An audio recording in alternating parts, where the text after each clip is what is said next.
Great, so welcome everyone once again. So it's great to be here. So we found this room.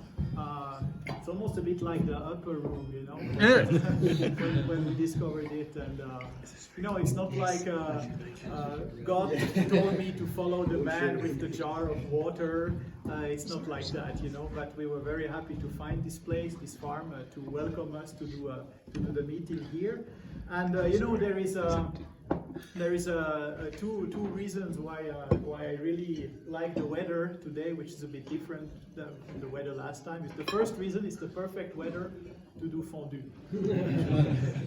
And the second one is that when you think last time, the weather was almost too good to be true. You know, it's first it started a bit cloudy, but then it cleared up, and we had the sun. It was so beautiful. And then we were talking about not loving the world, you know, and we saw all the challenges of the world, and it's a difficult world. And I think the weather today maybe reflects a bit more the topic of living in the world. So for today, I wanted to talk about how can we make a difference in a hostile world. So it's the topic of the salt of the earth. And last time we talked about the first letter of John, chapter 2, about not loving the world. And we saw why. We saw that there's two reasons why you should not love the world. First is the world is passing away. And the second is that the love to the world cuts us away from the love of God. And we saw that it's an evil world. We saw some examples. We saw some watch-outs. But we're still in the world. So what do we do now? Because we live in this world.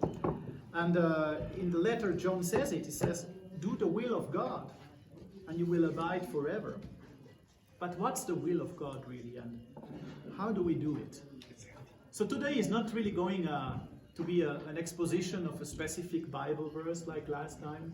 It's more like a collection of some practical guidelines from the Bible on how we should try to live in the world. So the first thing I would like to say is I would like to do a little reality check about this world we live in. So let's not be naive. Living in this world is not a piece of cake. If you work for a company, for the government, for a non-for-profit organization, even for a church, well, you're going to face, at some point, you're going to face sin. Because these organizations, they have human beings working in there, and the human being is sinful, is a sinner. And so you're going to face that. You're going to face sin in the world, in your activity. So expect to find it also in the workplace. And if you look at Genesis 6, verse 5, the Lord saw that the wickedness of man was great in the earth, and that every intention of the thoughts of his heart was only evil continually. So you will face that in the world. And I know we're all facing that to a certain extent. From the bottom to the top, the workplace is full of evil. It's not that the institution or the companies as such would be evil, but they represent just such a great playing field. All these organizations, a great playing field for the sinful nature of man to express itself. So it's often a bit complex and subtle.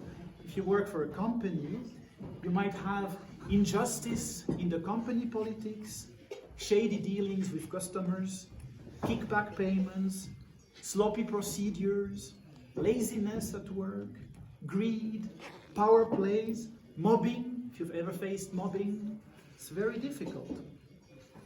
So this is the world you and me are living in. And if we are not supposed to love the world, then also don't expect that that world is going to love you in return. Even worse, be ready to face conflict with the world.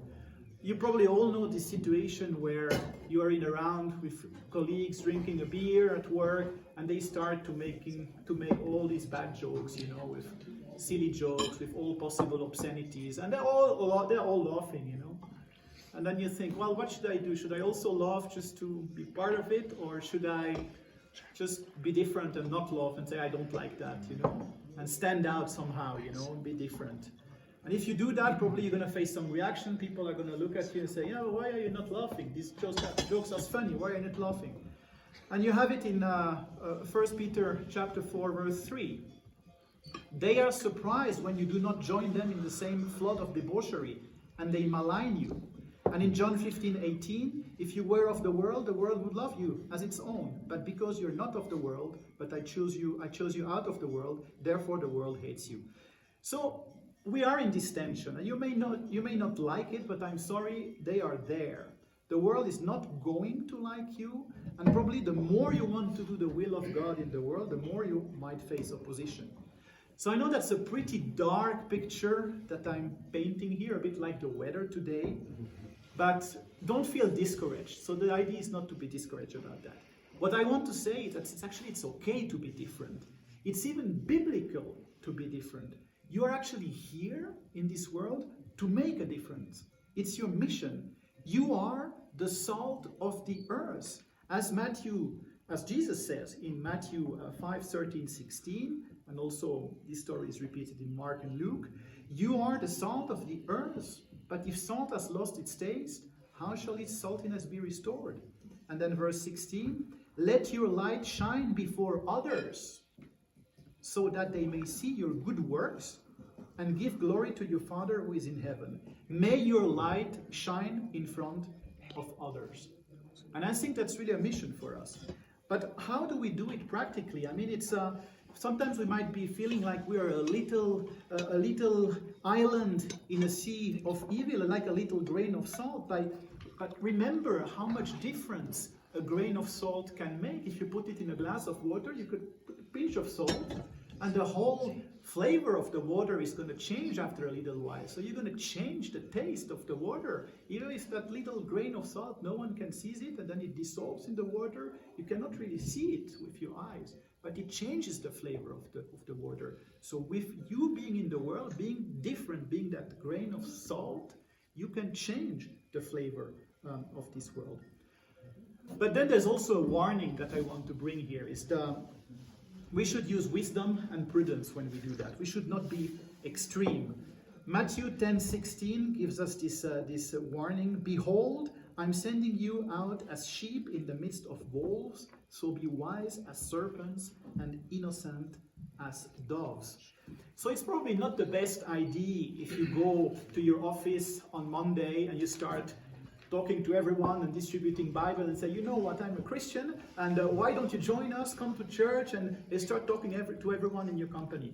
That's probably generate even more opposition, and that's probably not the wisest way to do that. Now, I'm not saying that you should not do that. If God told you to do that, and there's a clear message from God, then do it. But I would say in general, use wisdom and prudence with these things, because it might just trigger a lot more opposition that might even prevent your action of making a difference in the world. So go about that with wisdom and wait for God, because He will show you the opportunities where you can be that grain of salt and make that difference. In other words, I could say don't put too much salt in the water, because you might as well spoil the water if you exaggerate. So the other thing that about being innocent. Be innocent, be without reproach yourself, because your reputation as a Christian is everything. So be a good role model. Live what you are preaching, actually. Live according to the Bible, because once people around you know that you're a Christian, they will even point at these deficiencies even more. If you do little mistakes that they might not even criticize in other people, if you do them, they will even say more. Oh, but look, that's a Christian, and look how he behaves. So it goes with a lot of responsibility being a Christian, because people are going to look at you in a different way the moment they know. So be careful about that. So don't attract evil, don't provoke it. Evil will come on its own anyway. Just be wise and prudent. What is our roadmap then to act in the world?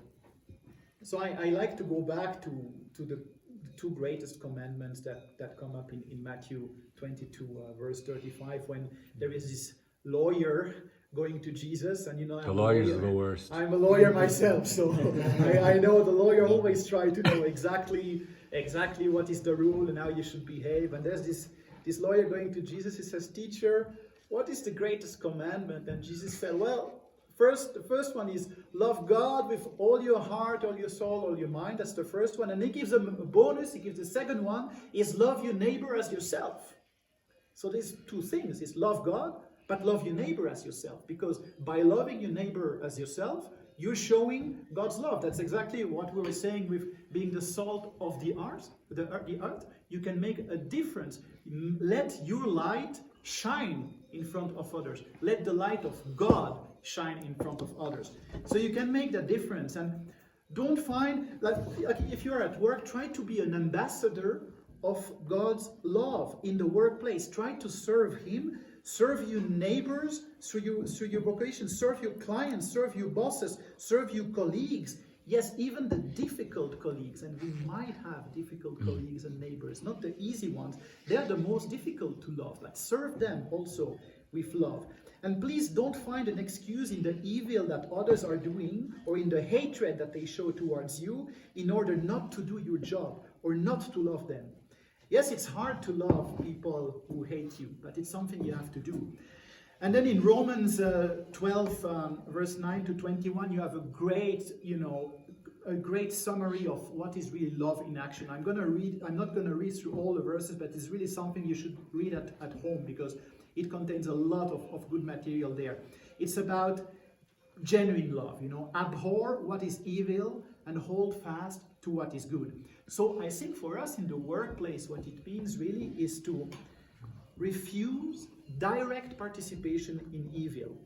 So I talked before that there are a kind of borderline case where we don't know really, it is completely evil. If I work for a company that, maybe I work for a company that is overpricing the products, that's also not really good. But is it really direct evil? So it's kind of these gray zones. But you have other cases where it's completely clear that the company is doing evil. So for example, don't lie for the company.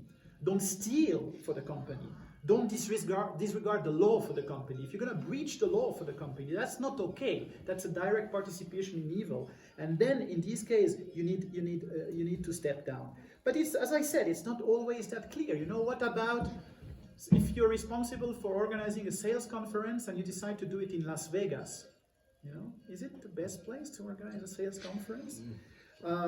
Offering a job or a mandate to a family member, well, maybe a family member is very skilled, maybe fits for the job, but aren't you breaching something there?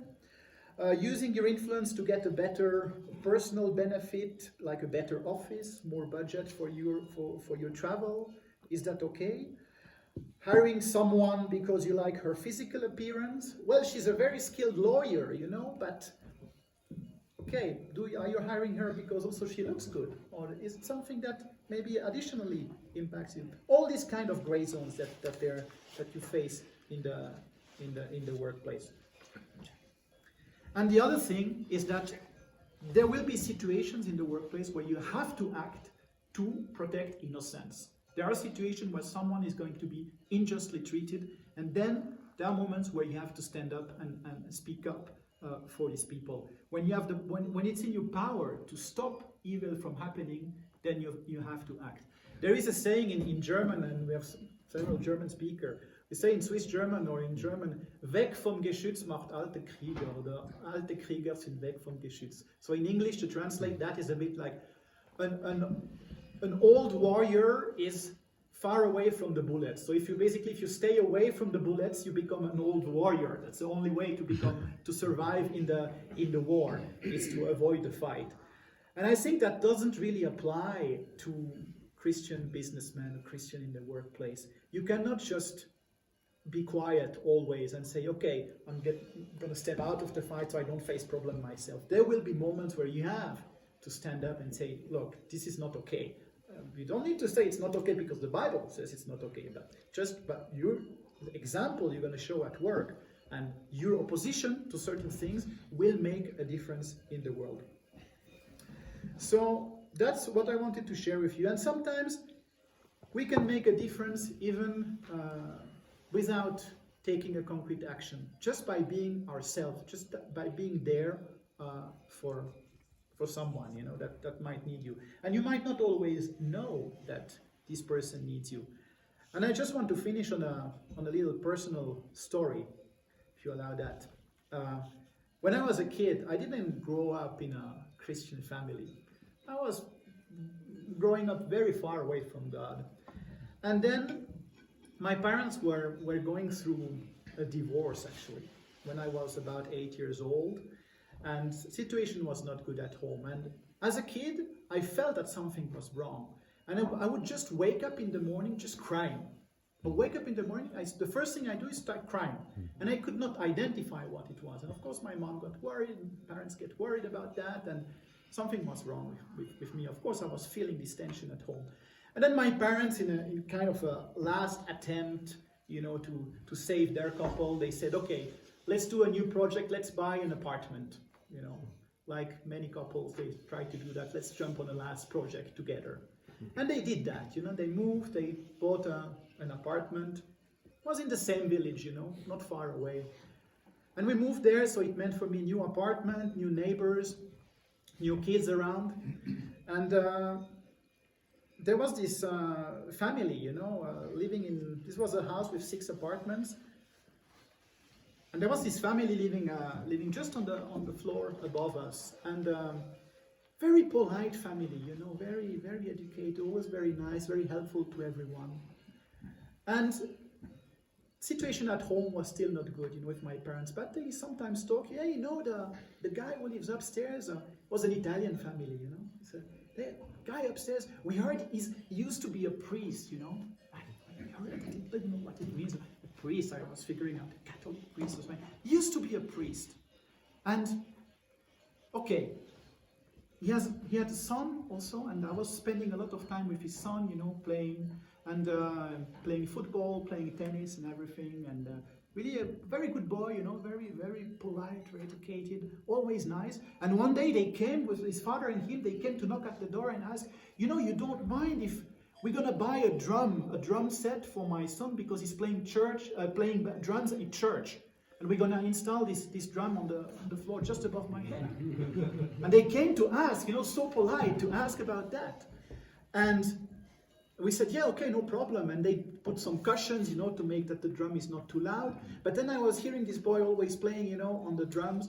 And then I was spending a lot of time with this boy. And I was in a difficult moment of my life, we're really still waking up crying, but always having the chance to spend time with this boy, playing, doing a lot of sports, a good influence. I could have fallen into so much wrong influence, drugs, bad influence. There were many other kids in the village that were bad kids, but I had this guy. This guy was there and he was 3 years older than me, so he was, like a role model. But I didn't know he was a Christian. That was not the point for me. There was just these hints that he was a Christian. Yeah? And so he made a difference, He made a difference in my life, just by being there. He was the salt of the earth, in my earth. When the only salt I knew was the salt of my tears, he was there, bringing this difference. And that's a story I just wanted to share with you. Because years later I became a Christian. And God led us together again. And then I met him again, and so his development also, Christian life. And I'm so happy that he's here today, because it's my friend Eli, he has recognized himself. So thank you so much, brother, because you made a difference for me in my life in that moment.